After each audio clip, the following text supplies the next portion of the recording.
ନମସ୍କାର ଦର୍ଶକ ବନ୍ଧୁ, ମୁଁ ଜୀବନ ସ୍ୱାଗତ କରୁଛି ମୋର ଆଜିର ଆଉ ଏକ ନୂଆ ଭିଡ଼ିଓରେ। ଦର୍ଶକ ବନ୍ଧୁ, ଆଜି ଆମେ ଭିଡ଼ିଓ ଜାଣିବା ଆପଣଙ୍କ ଯେଉଁ ଧାନ ମଣ୍ଡି ଆପଣଙ୍କର ଫର୍ମ ଅଛି, ସେ ଧାନ ମଣ୍ଡି ଫର୍ମ ଆପଣମାନେ କେମିତି ଭାବେ ନିଜ ନିଜ ମୋବାଇଲରେ ଆପଣ ଡାଉନଲୋଡ୍ କରିପାରିବେ ଏବଂ ଯୋଉଟାକି ତାର ଅଫିସିଆଲ ନୋଟିଫିକେସନ ରହିଛି କି ଆପଣମାନଙ୍କର ଧାନ ମଣ୍ଡି ଫର୍ମକୁ ନେଇ କି ଆପଣମାନଙ୍କର କଣ କଣ ଡକୁମେଣ୍ଟ ସବୁ ଆବଶ୍ୟକ ଧାନ ମଣ୍ଡି ଫର୍ମ ଆପ୍ଲାଏ କରିବା ପାଇଁ। ତ ସେମିତି ଆପଣ କେମିତି ନିଜ ମୋବାଇଲ ଆପଣ ଜାଣିପାରିବେ, ଯାହାକି ମୁଁ ଭିଡ଼ିଓ ମାଧ୍ୟମରେ ଆପଣଙ୍କୁ ଜଣାଇବା ପାଇଁ ଯାଉଛି। ତା ପୂର୍ବରୁ ଯଦି ଆପଣ ଭିଡ଼ିଓରେ ନୂଆ ଅଛନ୍ତି, ଭିଡ଼ିଓକୁ ଲାଇକ୍ କରି ଚ୍ୟାନେଲଟିକୁ ସବସ୍କ୍ରାଇବ କରିବା ପାଇଁ ଜମା ବି ଭୁଲନ୍ତୁନି। ତ ଦର୍ଶକ ବନ୍ଧୁ, ଆପଣ ସବୁ ଜାଣିଥିବେ ବର୍ତ୍ତମାନ ଆପଣମାନଙ୍କର ଅଗଷ୍ଟ ମାସ 6 ତାରିଖରୁ ଆପଣମାନଙ୍କର ଧାନ ମଣ୍ଡିରେ ଫର୍ମ ଯୋଉ ରହୁଛି ସେଟା ହଉଛି ଆପଣଙ୍କର ଅନଲାଇନ ହେବା ପାଇଁ ଷ୍ଟାର୍ଟ ହେଇଯାଇଛି, ଯାହାକି ଆପଣମାନଙ୍କର ଅଗଷ୍ଟ ମାସ ଆପଣମାନଙ୍କର 31 ତାରିଖ ପର୍ଯ୍ୟନ୍ତ ଆପଣମାନଙ୍କର ଲାଷ୍ଟ ଡେଟ୍ ଦିଆଯାଇଛି। ତ ଆପଣଙ୍କୁ ଯୋଉ ଅଗଷ୍ଟ 6 ରୁ ଅଗଷ୍ଟ 31 ତାରିଖ ପର୍ଯ୍ୟନ୍ତ ଆପଣମାନଙ୍କ ଧାନ ମଣ୍ଡି ଫର୍ମ ଯାହା ରହୁଛି ସେଥିରେ ଆପଣଙ୍କୁ ପୁରା ଭଲ ଭାବରେ ଫିଲ୍ଅପ୍ କରିକି ଆପଣମାନଙ୍କୁ ସମିତିରେ ଦେବା ପାଇଁ ପଡ଼ିବ।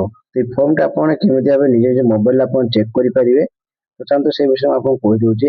ଦେଖନ୍ତୁ, ପ୍ରଥମେ ଆପଣଙ୍କୁ କ'ଣ କରିବା ପାଇଁ ପଡ଼ିବ ନା, ପ୍ରଥମେ ଆପଣମାନେ ଗୋଟେ ବ୍ରାଉଜରକୁ ଯାଇକି ଆପଣଙ୍କୁ ଫୁଡ୍ ଓଡ଼ିଶା ବୋଲି ସର୍ଚ୍ଚ କରିବା ପାଇଁ ପଡ଼ିବ।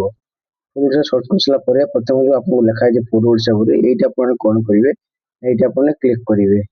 ଯଦି କ୍ଲିକ୍ କରିସାରିଲା ପରେ ଆପଣଙ୍କର ଅଫିସିଆଲ ଆକାଉଣ୍ଟ ଯୋଉଟା ଅଛି ସେଟା ଆକାଉଣ୍ଟ ନେଇଯିବ। ଦେଖିପାରୁଥିବେ ଲେଫ୍ଟ ସାଇଡରେ ଆପଣଙ୍କର ଅଛି ଫାର୍ମା ରେଜିଷ୍ଟ୍ରେସନ ଗୋଟେ ଲେଖା ଗୋଟେ ଆସିଛି ଆପଣମାନଙ୍କର।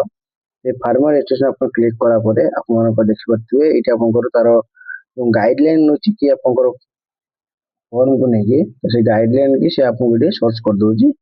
ଏଇଟା ଆପଣଙ୍କର ଟୋଟାଲ ଭାବେ ପଞ୍ଜୀକରଣ ପ୍ରକ୍ରିୟା କେବେ ଅଛି, କେବେ ତାରିଖ ଅଛି ଏବଂ ଲାଷ୍ଟ ଡେଟ୍ କେବେ ଅଛି ଏବଂ ଆପଣଙ୍କର ଆବଶ୍ୟକ କାଗଜପତ୍ର କ'ଣ କ'ଣ ଡକୁମେଣ୍ଟସ ଆପଣଙ୍କର ଆବଶ୍ୟକ ଅଛି ସେଠି ମଧ୍ୟ ସୋ କରିଦଉଛି। ପଞ୍ଜୀକରଣ ଅବଧି କେତେ ଟାଇମ କେତେ ଦିନ କେତେ ତାରିଖ ଏମିତି ଅଛି।